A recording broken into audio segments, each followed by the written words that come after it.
Hey guys, we're going to be doing classwork 55 today, and remember our answers can only contain positive exponents. So just to review the rules for negative exponents, if you have a number with a negative exponent, then you're going to switch it to its opposite side. So if there was like a little invisible 1 under here, it'd be a to the negative m over 1. Then we would just switch it. Move it to the bottom, 1 goes on top. And if you have something that's already in a fraction, so you have a negative exponent in the denominator of a fraction, that's going to move to the top. Something to remember, a negative exponent has nothing to do with whether or not your answer is positive or negative.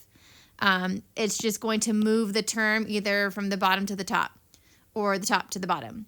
So let's take a look at number 1. Anything to the 0 power is 1, no matter what. So this one is just 1. Looking at number 4, all of these are multiplied together. Notice you have a to the 0. So remember, anything to the 0 power is 1. So this is like saying 5 times 1 times m to the 3rd power, and that's just going to give me 5m cubed. Let's take a look at number 7. We have negative 4 to the negative 3rd power. So remember, this negative in front, that's like a negative 1. So this means negative 1 multiplying 4 to the negative 3rd power. So remember, when we have a negative exponent, it doesn't necessarily mean my answer is negative, it's just going to move it. So this is going to go to the bottom. The negative 1 will stay on the top, and the 4 cubed will move to the bottom. Once you move the exponent to the bottom, it becomes positive. And then we would just simplify this. So this negative 1, that's what's going to make my answer negative, not the negative exponent. So when we simplify this one, we get negative 1 over 64. Now let's take a look at number 10. Notice we have 2 terms, one of which has a negative exponent. So what I like to do is just circle and arrow what moves. So this m to the negative 2, that's going to move to the bottom. Because the x cubed has a positive exponent, the x cubed stays on top, and the m to the negative 2 would move to the bottom. And remember, once you move it to its opposite side, your exponent becomes positive. So this would be your final answer, and you show your work by circling the thing with the negative exponent and arrowing, showing that you know where it goes. Now let's take a look at number 13. Okay, we have 3 terms. We have 2 to the negative 2 times m cubed times p to the negative 7. So the m cubed, that's going to stay. Everything with a negative exponent moves. So the 2 to the negative 2 is going to move, and p to the negative 7 is going to move. The m cubed stays where it's at. So the 2 to the negative 2 is going to come to the bottom. Remember, once you move it, your exponent becomes positive. And then the p to the 7th is going to come to the bottom. And if we simplify this, we get m cubed on top with 4p to the 7th as the denominator. Let's take a quick glance at number 14 while I'm here. So we have some negative exponents here with b to the negative 2 and b to the negative 7. So one strategy you could do is move them to the bottom, right? We could initially say, okay, these are going to move and these would stay. So I have b to the 4th, b on top, b squared, and b to the 7th on bottom, because remember, once they move, they become positive. And then you can simplify this, which that might be a little bit more difficult. It's one strategy, one way. But in my opinion, I think the easiest thing to do would be to add all your exponents first. So remember, all of these have the same base of b. They're all being multiplied. So it would honestly be easier just to add all the exponents first. And then once you add all the exponents, then see if you have a negative exponent and whether or not you need to move it to the bottom. Let's take a look at number 16. So lots happening here. We have 3m cubed p squared multiplied by 2m to the negative fifth. So rather than immediately move this down, I'm going to simplify what I can. So because these are being multiplied together, we could add the exponents here. So I'm going to multiply my whole numbers together. So 3 times 2 is 6. Then I'm going to add the exponents for my terms that have the same base. So that would be m cubed and m to the fifth. So we can do m to the 3 plus negative 5. And then the p squared, there's nothing to add with it. So that just goes on the end.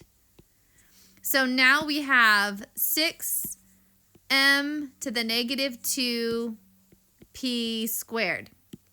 So now that I have simplified this a little bit, now we can see what moves, right? So the m to the negative 2, that's going to move. So this is going to move to the bottom and become positive. Everything else stays. So you're going to end up with a 6 on top. The p squared stays on top. And then the only thing that moves is the m squared. So this would be your final answer.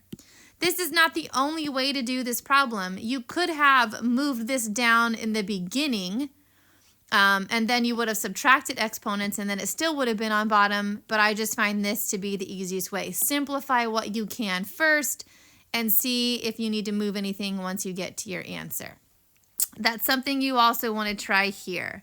So you want to make sure you multiply your numbers, add the exponents of bases with like terms, which you have 2 sets here, and then see whether or not you'll have some negative exponents to move to the bottom.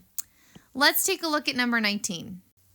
In the numerator, we have 8 times x to the 0 times p to the negative 5 times m over 2m cubed. So initially, I can simplify this x to the 0. That's going to be a 1. And I already see a negative exponent that I can move down.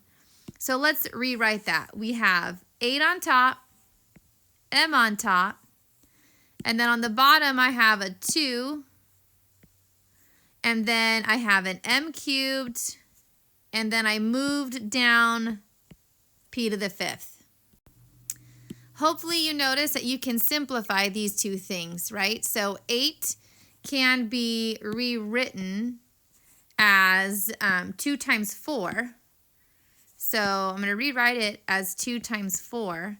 And then that will allow me to cross the 2's off, leaving me with just a 4m on top. And now notice we have m's that can be simplified.